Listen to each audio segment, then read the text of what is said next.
uma boa noite a todos. Vamos dar início já, né?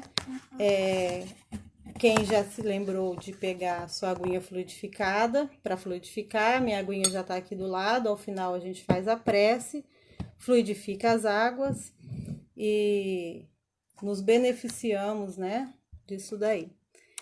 Então, vamos dar início fazendo a nossa prece inicial, fechando os nossos olhos, serenando os nossos corações, elevando os nossos pensamentos ao alto, deixando que os nossos pensamentos encontrem os nossos mentores espirituais, os nossos guias, que os nossos pensamentos também encontrem o pensamento daqueles que nos são caros, os nossos companheiros de vida, de luta, os nossos familiares que por muitas vezes, neste momento, não estão conosco. E unidos nesse pensamento elevado, agradeçamos a Deus por esse momento e por essa oportunidade bendita de aqui estarmos reunidos em torno do seu Evangelho, em torno dos ensinamentos de Jesus, para que possamos juntos refletirmos no tema da noite, que possamos com os nossos corações abertos internalizar aquilo que vamos falar e ouvir, para que ponhamos em prática no nosso dia a dia, para que nós possamos nos tornar melhores, para que possamos nos sentir bem com as nossas mudanças diárias, nossas mudanças de hábitos, de costume. E assim, Senhor Jesus, em seu nome, nós iniciamos as reflexões da noite de hoje, pedindo que fique conosco, que esteja conosco neste momento, hoje e sempre. Que assim seja, graças a Deus. Então, hoje, o tema que nós vamos fazer a reflexão vem do Evangelho segundo o Espiritismo, capítulo 8, Bem-aventurados os que têm puro o coração. E Kardec inicia o capítulo, no item 1, com o texto de Mateus, né? O Evangelho de Mateus, capítulo 5, versículo 8. Bem-aventurados os que têm puro coração, porque verão a Deus. Esse texto é de Mateus, né? Dito por Jesus. Então, é uma reflexão grande, um ensinamento grande, de uma frase tão singela, tão pequena, tão bem composta e que dá margem para muita reflexão, né?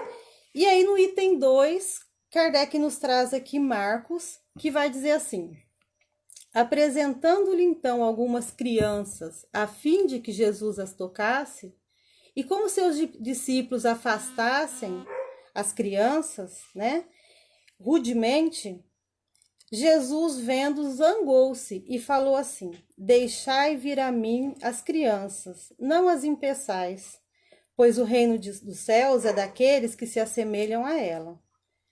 E vos digo em verdade que todo aquele que não receber o reino de Deus como uma criança, não entrará nele. E abraçando-as, ele as abençoou, impondo as mãos sobre elas. Então, aqui nós temos dois textos, né? O primeiro vem do Sermão do Monte, as bem-aventuranças, né? Bem-aventurados os que têm puro coração. E a gente nota que as bem-aventuranças, elas são sempre duas afirmações, né? Uma condição e um resultado. Então, quando Jesus diz, bem-aventurados os aflitos, porque serão consolados. Eles são aflitos, é uma condição, né? E o resultado é que eles serão consolados. Bem-aventurados os que têm sede de justiça, porque serão saciados. E aqui nós temos, né? Bem-aventurados os que têm puro coração. A condição é ter puro coração, porque verão a Deus. E aí, a gente reflete assim, bem-aventurado significa muito feliz. E eles verão a Deus. Então a gente se pergunta, como é que nós veremos a Deus? Quando veremos a Deus, né? E aí a gente sempre se baseia naquilo que Kardec nos traz, né? Sempre baseado na doutrina, na codificação. E vamos lá na questão 10 do Livro dos Espíritos. Quando Kardec inicia a codificação, a parte 1 do Livro dos Espíritos, né? Ele questiona tudo sobre Deus. Então, na questão 10, ele começa a questão 1, né? Perguntando quem é Deus, o que é Deus. E na questão 10 ele diz assim, ele pergunta assim, pode o homem compreender a natureza íntima de Deus? Era Kardec pedindo, né, informações para nós, para nos trazer acerca de como é Deus, como a gente vê Deus. Então a gente tem condição de chegar a Deus, né? E os espíritos respondem não, falta-lhes um sentido. Esse sentido não é um sentido físico, não nos falta um sentido físico, mas um sentido espiritual. E aí a gente faz um link ali com o Evangelho que nos diz, bem-aventurados os que são puros de coração, porque esses verão a Deus. Daí nós temos lá, na questão 11, né? Kardec continua perguntando, insistindo nas perguntas, como ele sempre faz, né? Buscando. Ele fala, será dado um dia ao homem compreender o mistério da divindade? E aí os espíritos respondem, só os espíritos superiores. E mais uma vez, né, a gente vê a pureza, os espíritos puros, né, os espíritos que têm puro coração. O veem e compreende. Os inferiores o sentem e o adivinham. Então nós podemos nos considerar, né, esses espíritos que sentem a Deus, que adivinham a Deus, que imaginam a Deus, né? A gente entende Deus à medida das nossas limitações. Conforme nós vamos evoluindo, a gente consegue entender melhor, né? Mas as nossas limitações é esse Deus que a gente vem trazendo a cada dia, né? A cada dia a gente consegue, felizmente, compreender mais a Deus. Então, evoluir espiritualmente é desmaterializar-se. Então, quanto mais desmaterializados estamos, evoluídos. Mais purificados. Então, quanto mais purificados, né, mais evoluídos.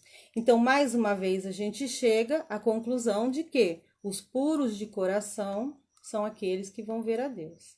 E aí a reflexão gira em torno de como é que seremos puros de coração? Quais são as condições para nos tornarmos puros de coração, né? Puros de coração. E vamos buscar então aqui em Marcos, quando ele nos fala das crianças, né? Quando Jesus diz deixar vir a mim as crianças. Porque quem não enxerga o reino dos céus como uma criança, não vai entrar nele. E como é que então enxerga uma criança? Com o coração puro, com o coração desarmado. E aí me vem uma história, né, na memória. A hora que eu estava estudando, eu me lembrei. Muitos de vocês devem ter visto isso, foi em 2018. Quem não viu, é só buscar na internet, a gente consegue até ver o vídeo, né, de uma criança na cidade do México, portadora de síndrome de Down, que foi com a mãe, né, na Semana Santa, assistir aquela apresentação que fazem, né, da crucificação de Jesus. E aí ela estava de mão dada com a mãe e passa o ator que faz Jesus todo ensanguentado, de maquiagem naturalmente, o soldado com um chicote, né, que ele nota que está chicoteando Jesus, apesar de não estar, ele entende que está, e ele solta da mão da mãe e corre para abraçar Jesus. E ali ele fica como que consolando Jesus. E cada vez que esse soldado chicoteia o asfalto, né, simbolizando o chicote em Jesus, ele abraça Jesus como que quem quer proteger e conversa com Jesus e consola Jesus. Se nesse momento Jesus, verdadeiramente Jesus, pudesse nos falar alguma coisa, ele falaria: sejam como essa criança. Soltem da mão da sua zona de conforto. Soltem da mão da sua facilidade de vida. e corra para ajudar aquele irmão, tenha empatia, tenha caridade com aquele irmão que precisa de auxílio. Não pergunta por quê, não pergunta quem é, não pergunta o que está acontecendo. Auxilie. Então, essa criança, nesse momento, né, ela simboliza para nós o que há de mais puro em sentimento, em coração. Então, isso simboliza a pureza de coração. Mas nós, espíritas, né, vamos só fazer aqui um parêntese e uma explicação. Sabemos que essa criança, né, ela viveu por várias existências. Ela traz no seu espírito um espírito velho, antigo, né, com histórias marcadas no seu perispírito. Então, nós trazemos as nossas histórias. Quando Jesus exemplifica essa criança, não só ele não está dizendo que que apenas as crianças vão entrar no reino de Deus, mas que as crianças, as pessoas que se comportam como uma criança, a criança ela traz no seu histórico a sua personalidade, né? O que está gravado no seu perispírito, que ela verdadeiramente é. Mas nós também sabemos que naquele momento de infância, de primeira infância, ela está afastada dessas más tendências, vamos dizer assim, que todos nós trazemos, né? Todos nós trazemos conosco. Mas naquele momento de primeira infância, ela está livre dos males, né? Que ela possui, das más tendências que ela possui, dos defeitos, né? Das vaidades. Então, por isso, a criança nos parece tão inocente e não poderia ser diferente como tudo que Deus faz, né? Não poderia ser menos perfeito. Assim teria que ser, porque não caberia num espírito bravo, aquele corpo, não caberia naquele corpinho um espírito valente, né? Então, aquele espírito, ele tá ali pacificado, meio adormecido, vamos dizer assim. E é nessa primeira infância, então, que nós sabemos, não só nós, né? Mas como a psicologia sabe, a pedagogia sabe, que a gente molda, modela, exemplifica com o bem, traz tendências boas, né? Exemplifica com exemplos mesmo, pessoais, para que a gente possa, com essa criança, trazer o que há de melhor que a gente possa dar para ela. Ela está ali naquela condição frágil, né? Inocente, para que nós, pais, mães, avós, né? Tias, tenhamos aquele ímpeto de cuidar, de proteger, porque ela está naquele momento, a gente se sente desprotegida. Então não poderia ser diferente. Não estamos dizendo então que a criança é totalmente pura. Naquele momento, naquela primeira infância, né, nós temos ali um ser puro. Eu vou ter um tempinho de contar rapidão também, porque eu gosto muito de exemplificar, ainda falando das crianças. Eu estava assistindo uma palestra, né, e o palestrante tem uma amiga que tem 2 filhos e a amiga contou essa história e ele pediu a permissão, né, para contar na palestra dele, e aí ela permitiu, então eu me permito contar porque agora já é domínio público, né? E então essa criança frequenta um centro espírita, frequenta a evangelização, e na evangelização eles têm uma atividade que eles têm vários bonequinhos de Jesus e os discípulos, e atrás do bonequinho tem o nome de cada um. Ao final da aulinha, eles sorteiam quem vai levar quem para casa. Claro que as crianças adoram levar Jesus, porque elas passam a semana com Jesus, leva Jesus na mochila, vai para a escola, né? Na hora de ver TV, o Jesus está do lado, na hora de comer, o Jesus está do lado, enfim. E os apóstolos. Então, assim, era a forma de apresentar cada apóstolo, né? Apresentar, fazer com que eles guardassem o nome e se familiarizassem mesmo. O filho dela faltou determinada aula porque tinha uma atividade na escola extracurricular e foi para a escola e foi sorteado com Jesus. Na outra semana ele ficou muito triste porque ficou sabendo, né, que não pôde levar Jesus. E no sorteio da semana ele pegou Judas. Quando ele entrou no carro, ele apresentou Judas para a mãe falou: filho, a mãe vai te falar uma coisa. O Judas, de todos os apóstolos, ele não foi muito legal com Jesus. Oi, Sol, boa noite. Ele não foi muito legal com Jesus, mas Jesus já o perdoou, faz tempo, sempre. Nós, homens, é que até hoje temos preconceito, nós não perdoamos ainda, e também era Semana Santa, e ela explicou, né, que seria o sábado de aleluia ali, e que nós, humanos, né, os homens, tínhamos a tradição de malhar o Judas, então batia no Judas, construía boneco, rasgava, queimava, enfim. E que era para ele cuidar do Judas dele, para que não acontecesse isso, porque ele tinha que devolver. Então esse menininho abraçou Judas e disse: mãe, eu vou cuidar muito bem dele, porque ele é um apóstolo especial. E ele quis dizer especial porque ele não era tão bom quanto os outros, ele era diferente e ele precisava desse cuidado. Eu achei essa história fantástica, porque até hoje, né, segundo o amigo narra, é o apóstolo preferido do menino, o Judas, porque o Judas é um homem especial, é uma pessoa especial.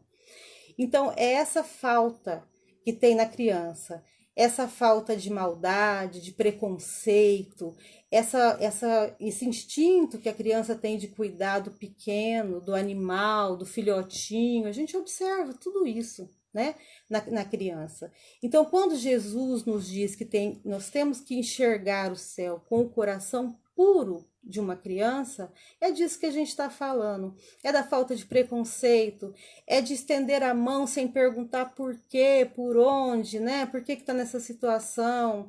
A gente tem visto atitudes maravilhosas diante do pânico que a pandemia está nos trazendo, né? Da dor, da insegurança, do que a gente não saber do que está acontecendo, o que vai acontecer e até quando.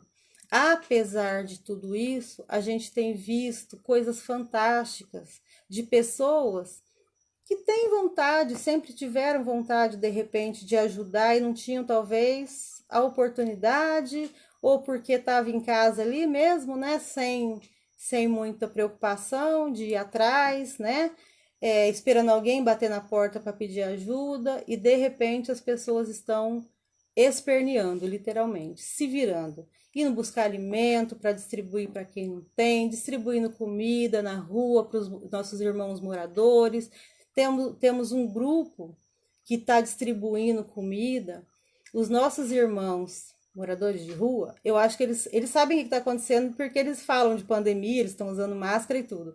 Mas eu acho que eles não sabem o que está acontecendo com o mundo porque eles estão comendo todos os dias. Eles estão ganhando roupa de frio, tem quem esteja preocupado em levar roupa, em levar cobertor, eles estão se alimentando. Então, olha que coisa maravilhosa. Na vibração desse morador, quando ele diz um Deus te ajude, imagino que não está acontecendo no plano espiritual de alegria, né? Então, são as pequenas ações, de pequenas em pequenas ações, é que os nossos corações vão se purificando.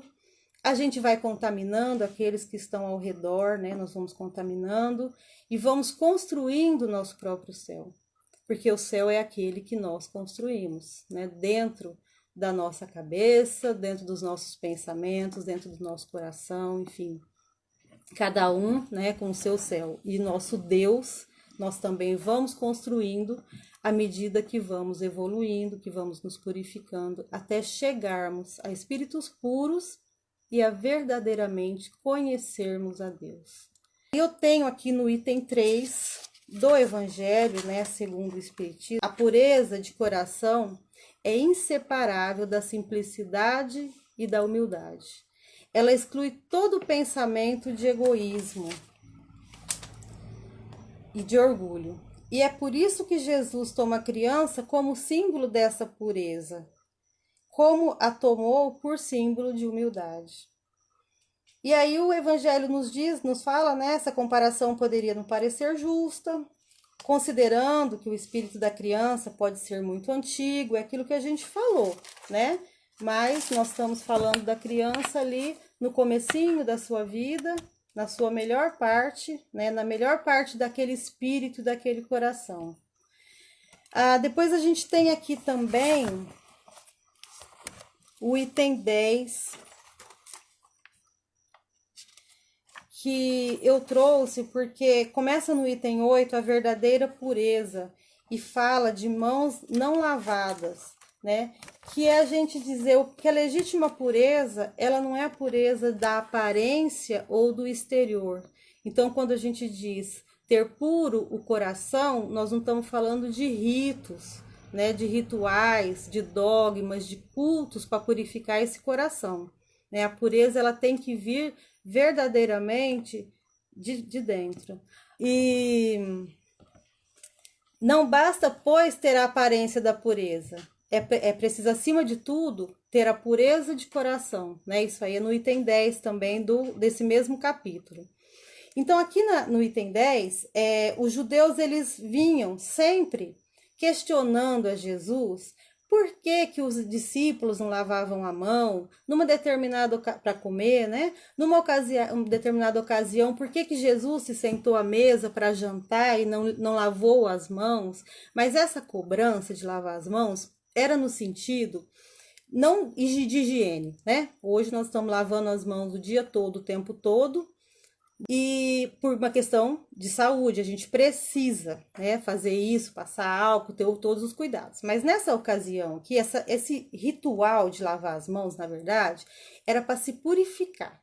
Porque o alimento tinha que ser pego com a mão, mas ele tinha que estar puro, porque ele ia me contaminar espiritualmente caso ele tivesse impuro, certo? Então, Jesus sempre era meio questionador em relação a isso, chegando a falar, né? O que é impuro não é o que entra pela boca, é o que sai dela, porque vem do coração. Então, aquilo tudo deixava as pessoas assim, né? Como assim? A gente está fazendo tudo correto, né? Nós estamos fazendo tudo para agradar a Deus. E Jesus vem e diz: o que agrada a Deus? Quais são os 2 mandamentos principais, né? Amar a Deus sobre todas as coisas e amar ao seu próximo como a você mesmo. Então, faz ao outro o que você gostaria que fizesse. É isso que Jesus diz que Deus quer de nós. A aparência, que não é a limpeza exterior. Então, nos remete, inclusive, deixa eu ver se eu não estou pulando nada aqui. Não estou. Nos remete ao capítulo do Evangelho que diz: fora da caridade não há salvação. E é onde a gente tem a parábola do bom samaritano. Essa parábola do bom samaritano, a gente estuda ela normalmente falando sobre caridade. Mas eu quero tratar dela aqui de um outro ponto. Vamos falar um pouco sobre essa questão dos cultos exteriores, tá? Então, um homem vinha descendo, né, de Jerusalém e foi assaltado, rasgaram-lhe as vestes, bateram muito nele, praticamente ele ficou semi-morto, desacordado. E nisso passa, né, o sacerdote, vindo também de Jerusalém, o que nos deixa a entender que vinha de seus cultos, né, de purificação inclusive. Esse sacerdote, que é o titular da lei, que era o representante maior de Deus, encarregado das bênçãos. O que ele faz? Ele passa direto. Ele passa direto, inclusive, por conta de que nos costumes da época, uma vez purificado, eles não podiam tocar num homem que não fosse judeu. Eles não podiam tocar, por exemplo, num gentil. Eles não podiam tocar em alguém que fosse impuro, porque o deixaria impuro também. E aí ele teria que passar novamente por um ritual de purificação. O que é isso? O que Jesus quis mostrar com isso? Que eles estavam preocupados ali com a purificação exterior, né? Com cultos, com dogmas. Então ele viu um irmão caído, a caridade não foi importante, a empatia, a compaixão não foram importantes. O importante era ele não sair da pureza dele, não perder a pureza dele, não se tornar impuro. Atrás vem o levita, né, que também era da igreja e também não tocou. Então eles não poderiam tocar, porque senão eles ficariam impuros. E com isso Jesus nos mostra que o samaritano, que era desprezado pelos judeus, que não apresentava pureza nenhuma, né? Então não se preocupou se estava puro, se ia ficar impuro. Para ele isso não era importante. O que era importante era auxiliar aquele irmão que naquele momento estava necessitado. E aí tem uma outra coisa também que nos chama a atenção, que a história nos diz assim, que ele derrama azeite e vinho nas feridas, né, como uma forma de limpar, de cicatrizar, né, o azeite, o vinho para desinfetar e o azeite, né, para auxiliar a cicatrização. Ele leva esse irmão, ele põe numa hospedagem, ele paga essa hospedagem, ele diz que se for necessário ficar mais tempo, até que ele se recupere, depois na volta ele paga de novo. Então ele se preocupa com o irmão, ele não se preocupa com o exterior. Ele não se preocupa com quem era aquele, porque pelas vestes não se reconhecia, pelo sotaque não se reconhecia, porque estava desacordado, ensanguentado, né? Então ele não se preocupa com isso, ele se preocupa de que o irmão necessita de auxílio. E é isso que Jesus quer mostrar. E esse mesmo vinho esse mesmo vinho, esse mesmo azeite eram usados, desculpe, nos rituais de purificação. Então, eles foram usados para purificação exterior. Eles não trouxeram benefício nenhum para o irmão. Então, isso daí nos traz a uma reflexão, né, de como é que nós estamos usando também a nossa fé. Como é que a gente acha que a gente está se purificando? Vamos ter atenção a isso. Vamos saber o que realmente nós precisamos fazer. O que Jesus espera da gente? O que Deus espera de nós? Para que nós fomos criados, se não para evoluirmos e trazer conosco os nossos irmãos de evolução, né? Para que todos evoluam, até que todos evoluam. Que esse é o nosso destino. Demorando, alguns tropeçando, alguns pegando um caminho mais longo, mas esse é. Então, Jesus não faz da caridade uma condição para a nossa salvação. Jesus faz da caridade a única condição para a nossa salvação. E acima do ortodoxo, mas que falta com caridade, né, está o samaritano, que era aquele homem de má vida. Então, de todas as virtudes, benevolência, humildade, doçura, indulgência, justiça, todas elas cabem dentro da caridade. Então, se nós temos a caridade, nós temos todas essas virtudes e estamos, né, trabalhando contrário ao nosso orgulho e ao nosso egoísmo.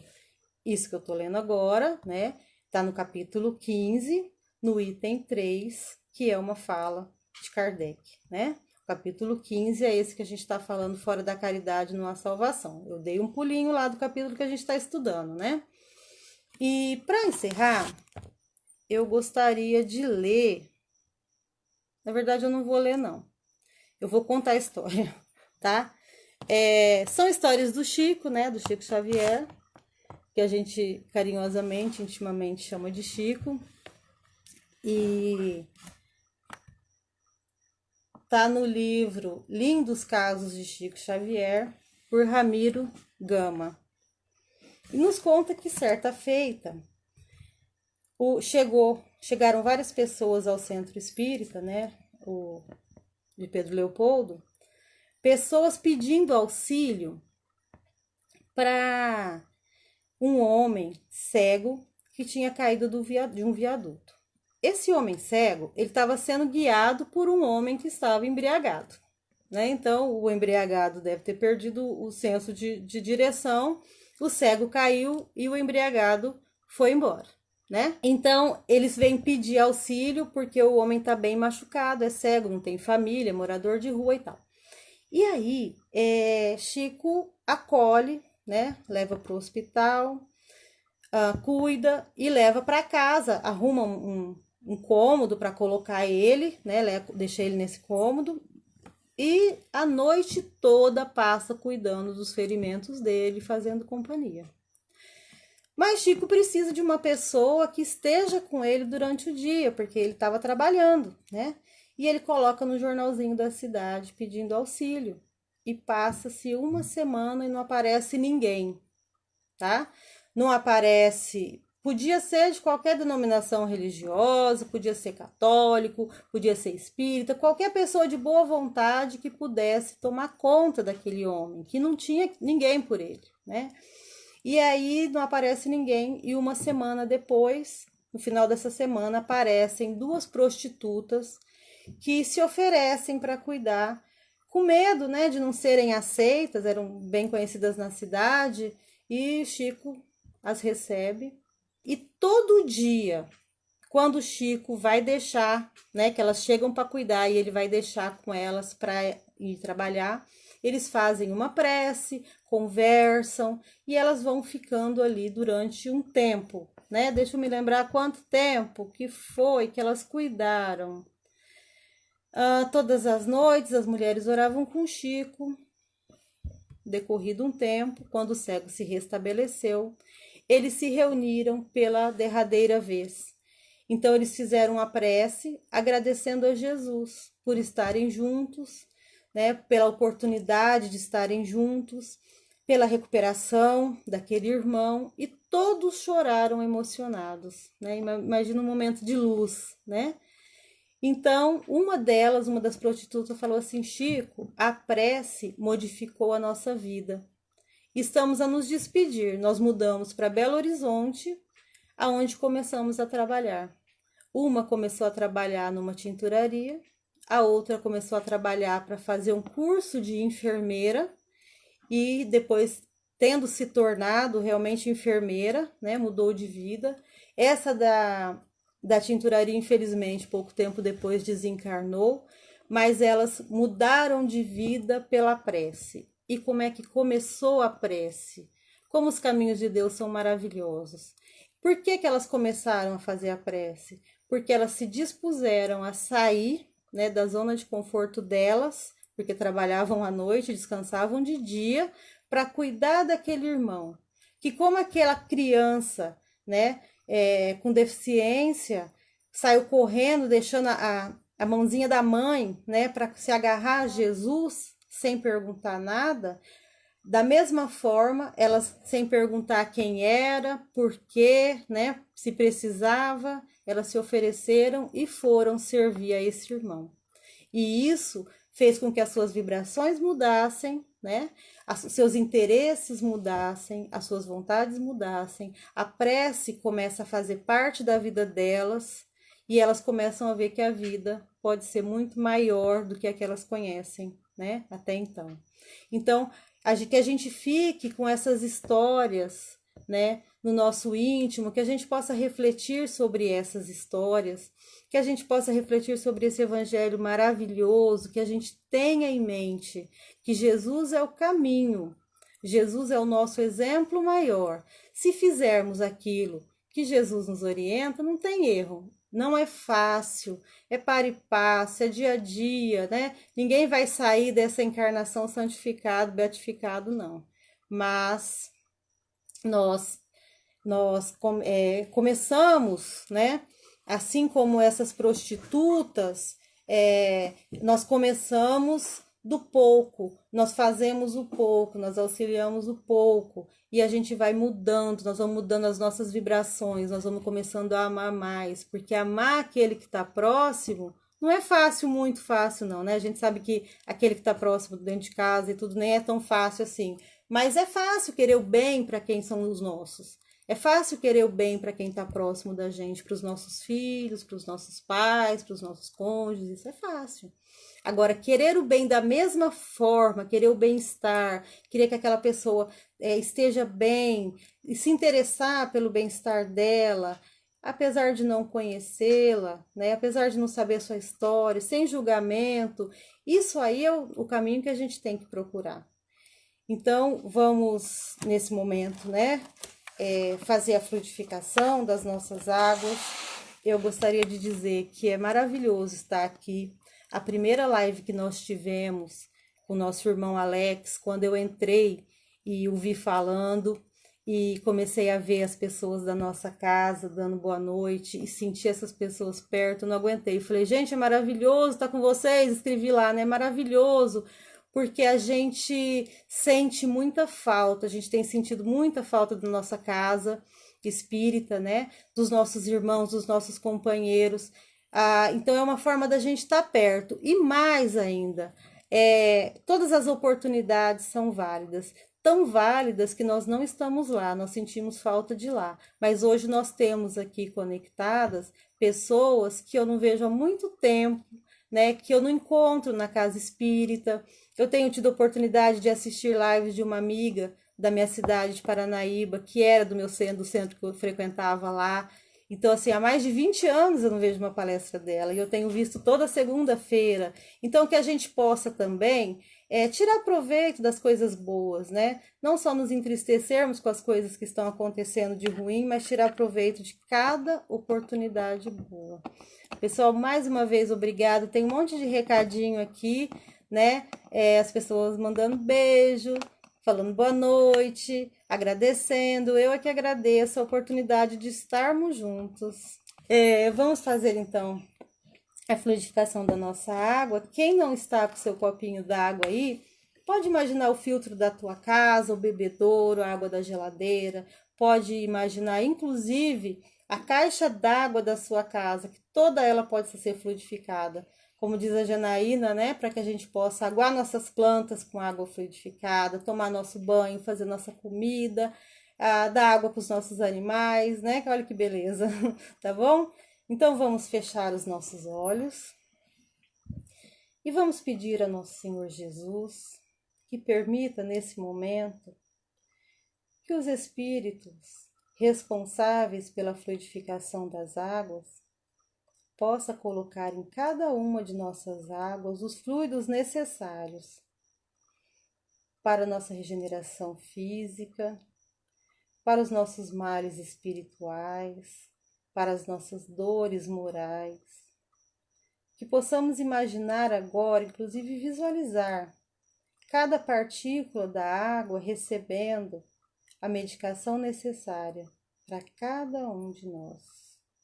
Agradecemos, Senhor Jesus, por essa oportunidade bendita e pedimos, Senhor, que esteja conosco, que visite todos os cômodos do nosso lar, que deixe seus fluidos benéficos de paz, de amor, de harmonia em todos os cantos de nossa casa. Pedimos, Senhor Jesus, que abrace cada um dos nossos familiares e deixe conosco a sua paz. Que assim seja, graças a Deus. A gente encerra aqui então a nossa noite de hoje, que fiquemos todos em paz, que Jesus fique conosco e que assim seja.